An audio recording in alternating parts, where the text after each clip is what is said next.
ሰላም ጤና ይስጥልን የተከበራችሁና የተወደዳችሁ በዓለም ዙሪያ የምትገኙ የጣና ቴሌቪዥን ቤተሰቦች እንደምን ዋላችሁ።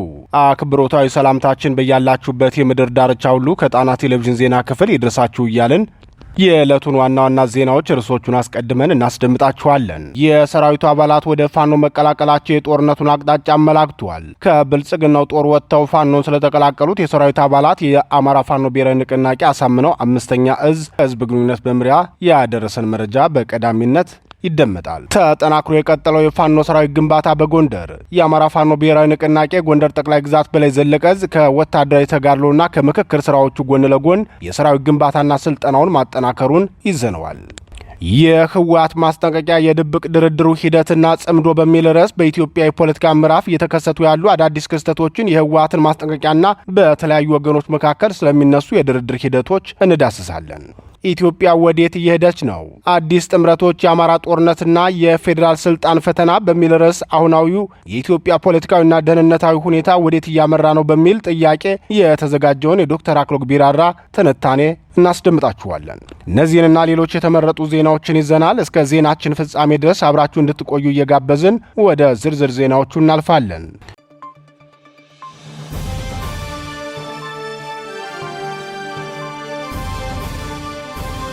አዲስ አበባ ቀጣይ የቤት ዋጋ የሚጨምርበት አካባቢ የት እንደሆነ ያውቃሉ? ብስራተ ገብርኤል፣ ሳር ቤት፣ ሜክሲኮ፣ ተክለ ሃይማኖት ወይስ መገናኛ?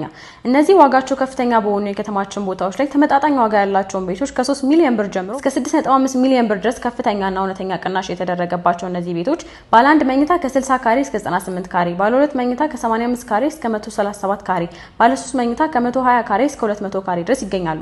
እነዚህ ቤቶች ከ100% ክፍያ እስከ 30% ቅናሽ የሚያገኙባቸው ሲሆን አሊያም ቀስ ብለው መክፈል ከፈለጉ እስከ 3 ዓመት ድረስ ከወለድ ነፃ በሆነ አከፋፈል ቅድመ ክፍያ ከ15% ጀምሮ ከፍለው ቀሪውን በረጅም ጊዜ አከፋፈል ቀስ ብለው መክፈል ይችላሉ። ሁሉም ሳይቶቻችን ላይ ለመኖር አስፈላጊ የሆኑ መሰረታዊ ነገሮች እንደ ከርሰ ምድር ውሃ፣ ዘመናዊ የሰውና የዕቃ ሊፍቶች፣ ጂም፣ ስፓና የልጆች ማቆያና ኢቨንት ስፔስ ከበቂ መኪና ማቆሚያ ጋር የተሟላላቸው ናቸው። ከሀገር ውጭ ለምትኖሩ ኢትዮጵያውያንና ትውልደ ኢትዮጵያውያን ደግሞ እዛው ባላችሁበት ሀገር የሽያጭ ውላችሁን በዲኤችኤል አማካኝነት ልከንላችሁ እንዲሁም ካላችሁበት ሀገር ናችሁ ክፍያ የምትፈጽሙበት ሁኔታ አመቻችተናል። ለበለጠ መረጃ ከታች በተቀመጠው ስልክ ቁጥር ይደውሉልን።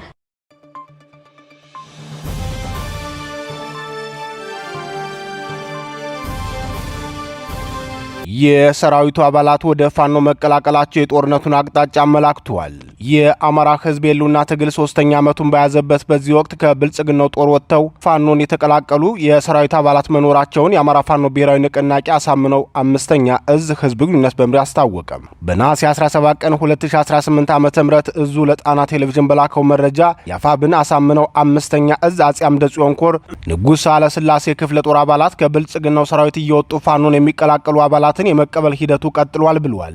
መረጃው ያገዛዙ ሰራዊት እየተዳከመና እየፈረሰ ባለበት ሁኔታ የብልጽግናውን ውድቀት የተረዱ የጦር አባላት ከነሙሉ ትጥቃቸውና ወታደራዊ ሰነዶቻቸው ጋር ወጥተው ፋኖን እየተቀላቀሉ ነው ሲል ገልጿል። በተለይም ከ112ኛ አየር ወለድ ክፍለ ጦር አባላት በየቀኑ ፋኖን እየተቀላቀሉ መሆኑን ጠቅሷል። በመረጃው መሰረት ፋኖን ከተቀላቀሉት የሰራዊት አባላት መካከል 10 አለቃ አለሙ ግዛው፣ መሰረታዊ ወታደር ኦመር መንገሻ፣ መሰረታዊ ወታደር ልደቱ ተፈሪ፣ መሰረታዊ ወታደር ፉአድ ካማል እና መሰረታዊ ወታደር ብሩክ ዮሐንስ ይገኙበታል።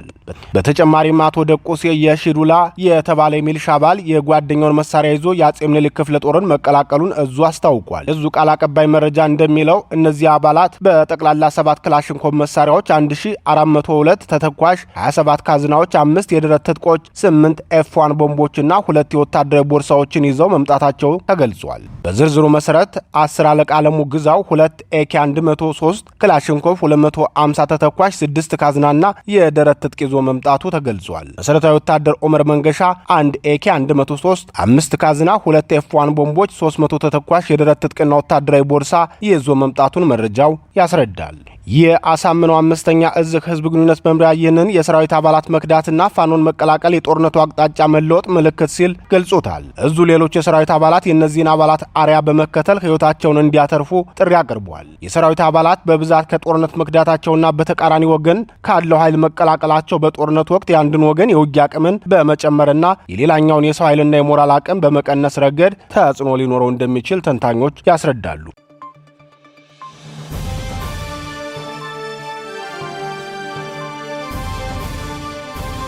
ተጠናክሮ የቀጠለው የፋኖ ሰራዊት ግንባታ በጎንደር ከሐምሌ 5 ቀን 2018 ዓ.ም ጀምሮ የውህደት አንድነቱን የመሰረተው የአማራ ፋኖ ብሔራዊ ንቅናቄ ጎንደር ጠቅላይ ግዛት በላይ ዘለቀ ዕዝ ከወታደራዊ ተጋድሎ የህዝብ ውይይትና የሪፎርም ማሻሻል ስራው በተጓዳኝ የአዳዲስ ሰራዊት ስልጠናውንም አጠናክሮ ቀጥሏል። የዚህ የሰራዊት ግንባታ አካል የሆነው የዕዙ 305ኛ ጎቤ መልኬ ኮር 76ኛ ክፍለ ጦር ለወራት ያሰለጠናቸውን የፋኖ ሰራዊት አስመርቋል። የሰራዊት ስልጠናና ምረቃውን አስመልክቶ ለጣና ቴሌቪዥን መረጃውን ያደረሰው የጎንደር ጠቅላይ ግዛት በላይ ዘለቀ ዕዝ ህዝብ ግንኙነት መምሪያ ዛሬ የተመረቁት እጩ የሰራዊታችን አባላት የአማራን ህዝብ ህልውና የማስከበር ትግል ለማጠናከር ለተከታታይ ወራት የተሰጠውን ወታደራዊ ስልጠና ሲከታተሉ የቆዩ ሰልጣኞች ናቸው።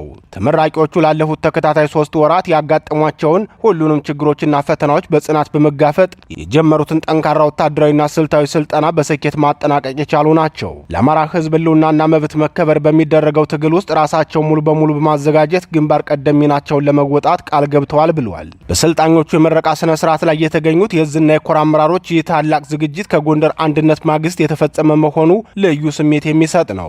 በተጨማሪም ሰልጣኞቹ ያሳዩ ጽናትና ቁርጠኝነት ለትግሉ አዳዲስ ጉልበትና ጥንካሬ እንደሚሆን እምነታችን የጸና ነው ሲሉ ተናግረዋል። በሰራዊት ምረቃ ዝግጅት ላይ የአማራ ፋኖ ብሔራዊ ንቅናቄ ምክትል ሀብት አፈላላጊ መምሪያ ኃላፊ አርበኛ በለጠ አዱኛ፣ የ305ኛ ጎቤ መልኬ ኮር ዋና ወታደራዊ አዛዥ አርበኛ ኤልያስ ድንቁ፣ አርበኛ ጌታቸው የሽወንድም የ305ኛ ኮር አስተዳደር መምሪያ ኃላፊ አርበኛ ናቃቸው ጌትነት፣ የ305ኛ ኮር ጸጥታ መምሪያ ኃላፊ አርበኛ አበባው አማረ፣ የ305ኛ ኮር ምክትል ዘመቻ መምሪያ ኃላፊ አርበኛ ተስፋዬ ማስረሻ፣ 305ኛ ኮር 76ኛ ክፍለ ጦር ዋና አዛዥን ጨምሮ የኮርና የክፍለ ጦር አመራሮች መገኘታቸውን የጎንደር ጠቅላይ ግዛት በላይ ዕዝ ህዝብ ግንኙነት መምሪያ ለጣና ቴሌቪዥን በላከው መረጃ አስታውቋል።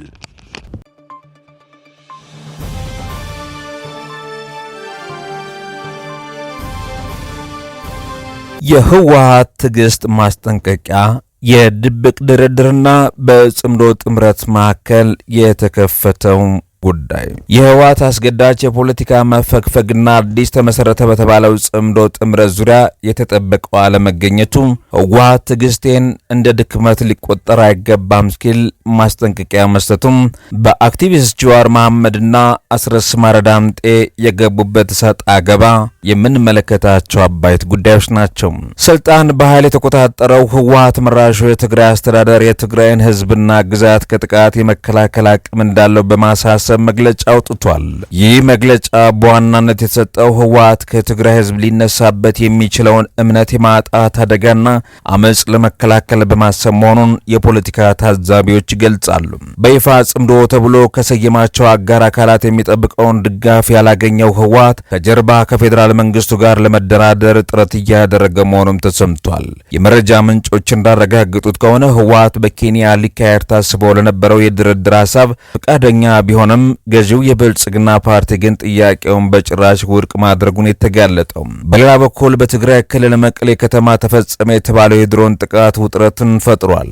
የትግራይ ትምህርት ቢሮ ባወጣው መግለጫ በመቀሌ ከተማ በመምህራን መኖሪያ ላይ የድሮን ጥቃት ተፈጽሟል ብሏል። በጥቃቱም 14 መምህራንና የቤተሰብ አባላት ላይ የመቁሰል አደጋ መድረሱን፣ በንብረት ላይ ከባድ ጉዳት መከሰቱን ቢሮውና የክልሉ መምህራን ማህበር አውግዘዋል።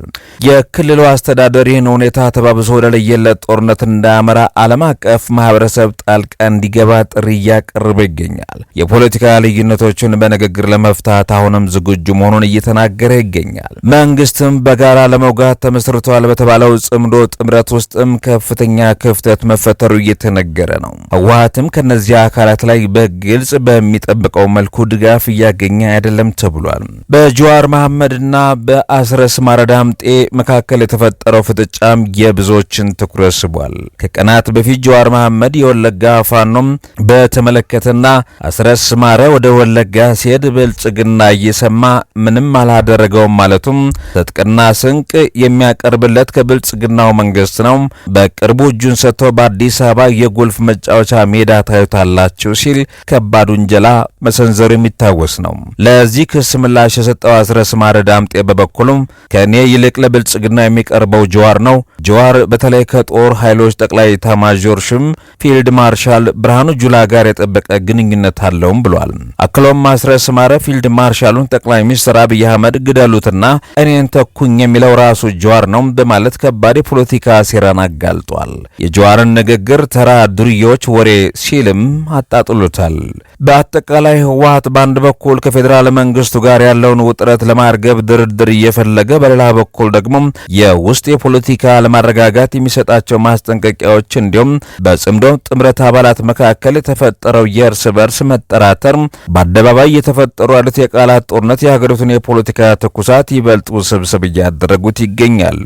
ከዚህ አጠቃላይ የፖለቲካ ውጥረትና በተለይም በጽምዶ ጥምረት ውስጥ የታየው ክፍፍል በቀጣይ የህወሓትና የፋኖ ኃይሎች የፖለቲካ አሰላለፍ ምን አይነት አቅጣጫ ሊይዝ ይችላል የሚለው የበርካቶችን ትኩረት ስቧል።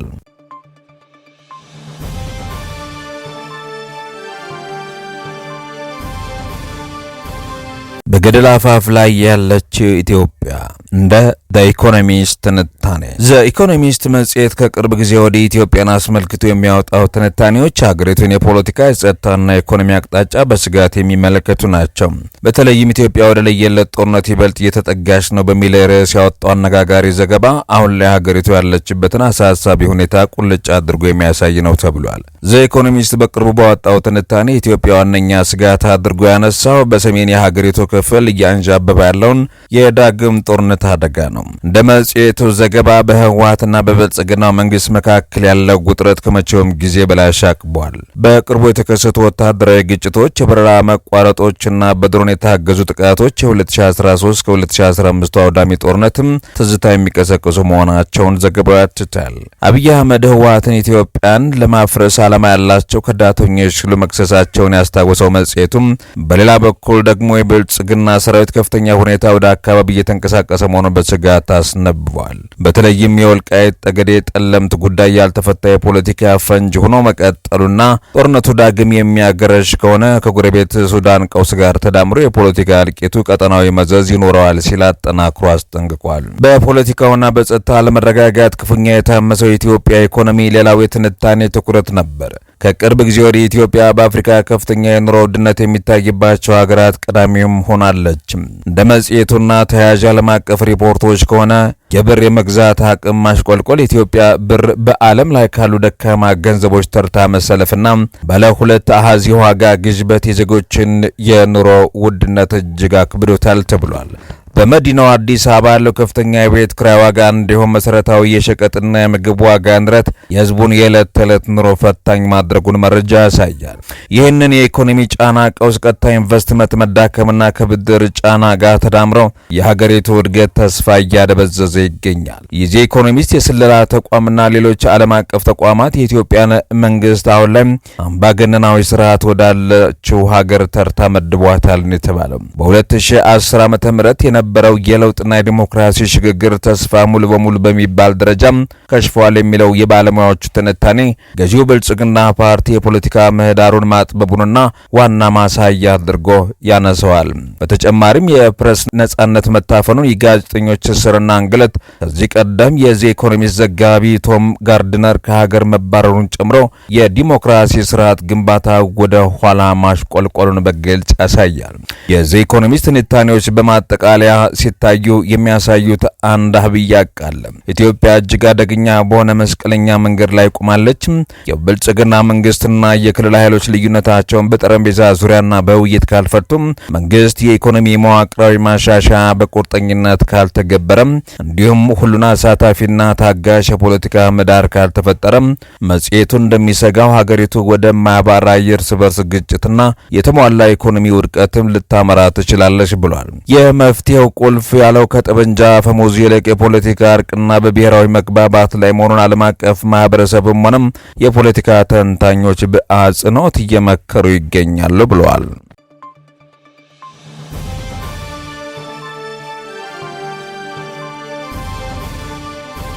አሁናዊ ፈተና የኢትዮጵያ በዚህ ሳያበቃም ቀጣይነቱ አሳሳቢ ሆኖ እንደሚቀጥል የተረጋገጠ ነው። ለዚህም ኢትዮጵያ ወዴት እየሄደች ነው ብሎ መጠየቅና ለመፍትሄው አማራጭ ሐሳቦችን ማቅረብ ከሁሉም ሀገር ወዳድ ምሁራን የሚጠበቅ ነው።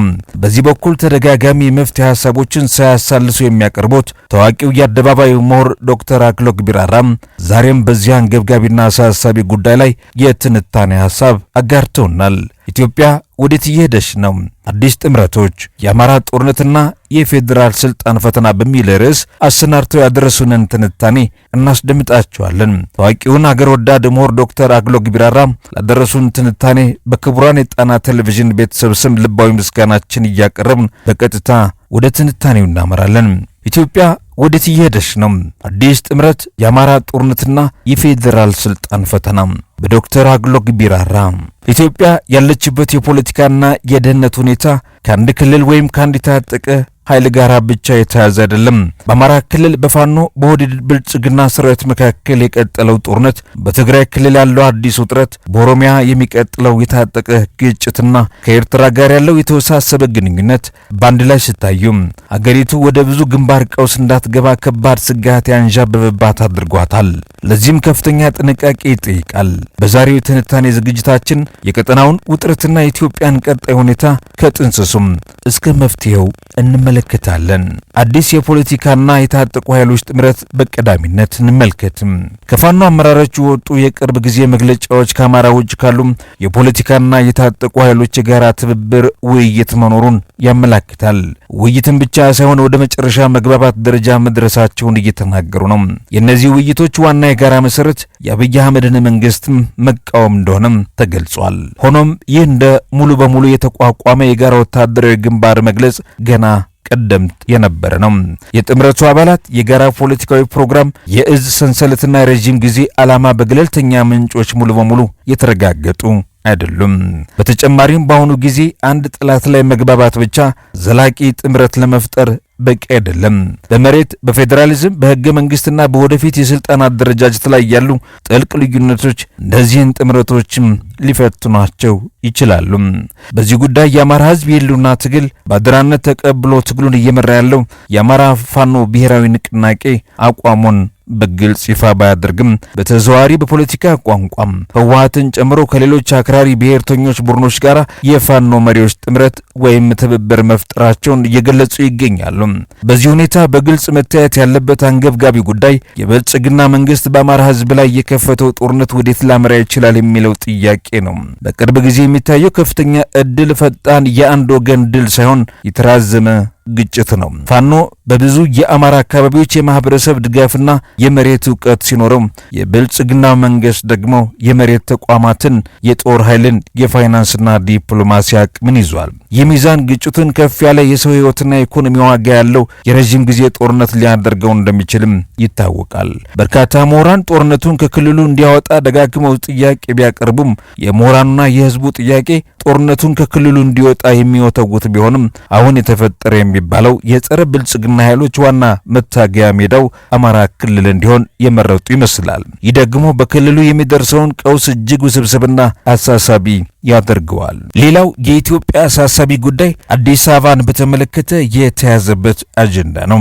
አዲስ አበባ የጦር ኢላማ ወይስ የፖለቲካ ህጋዊነት ማዕከል የሚል ጥያቄ ለማንሳት ትክክለኛው ሰዓት አሁን ይመስላል። አዲስ አበባን ማን ይቆጣጠራል የሚለው ጥያቄ በኢትዮጵያ ፖለቲካ እጅግ ወሳኝ ነው።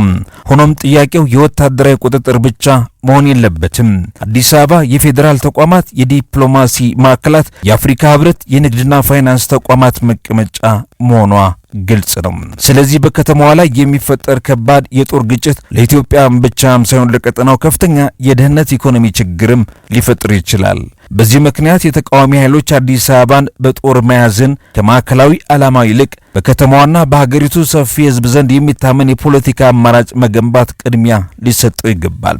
ምክንያቱም የአብይን መንግስት መቃወም ብቻ የወደፊት ኢትዮጵያን ለመገንባት በቂ ፕሮግራም አይደለም። ከስልጣን ለውጥ በላይ የሚከተሉት ጥያቄዎች መልስ ይፈልጋሉ። ኢትዮጵያ በምን አይነት ፌዴራል ስርዓት ትቀጥላለች? የብሔር የዜግነትና የክልል መብቶች እንዴት ይመጣጠናሉ? አከራካሪ የመሬት ጉዳዮች በምን ህጋዊና ሰላማዊ ሂደት ይፈታሉ? የሽግግር ስርዓት ካስፈለገ ማንን ይወክላል? ነጻ ምርጫ፣ ነጻ ሚዲያና ገለልተኛ ፍርድ ቤት እንዴት ይረጋገጣሉ? በግጭቶች የተፈጸሙ ከባድ ጥሰቶች በምን የፍትህ ሂደት ይመረመራሉ? የሚሉ ጥያቄዎች እጅግ መሰረታዊና አንገብጋቢዎች ናቸው። የቅድሚያ የሚሰጣቸው ናቸው ቢባልም ማጋነን አይሆንም።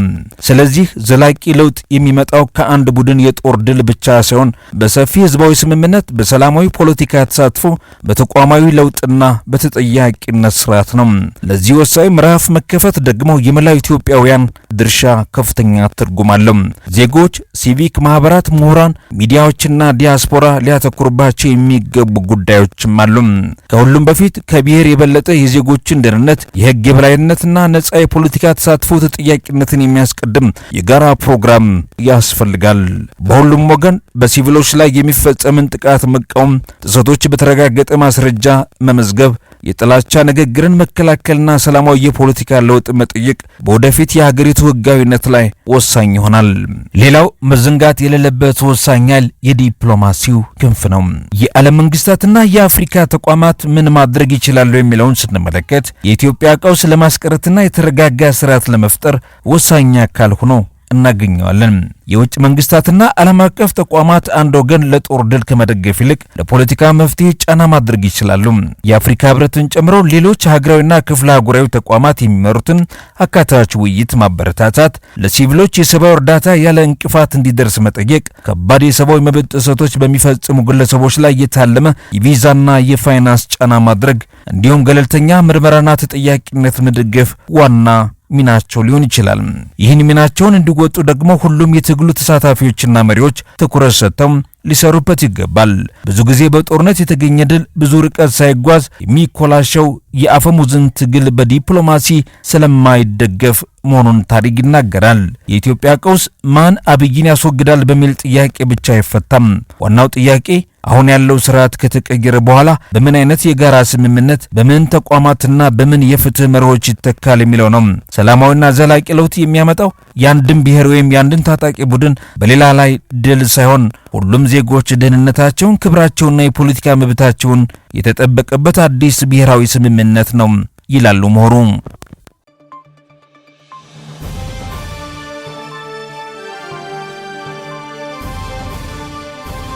ክቡራትና ክቡራን የጣና ቴሌቪዥን አድማጭ ተመልካቾቻችን የሰዓቱ ዜናችን የተከታተላችሁትን ይመስል ነበር። ምርጫችሁ ስለምታደርጉን ከልብ እናመሰግናለን። በዚሁ ተሰናበትናችሁ። ጤና ይስጥልን።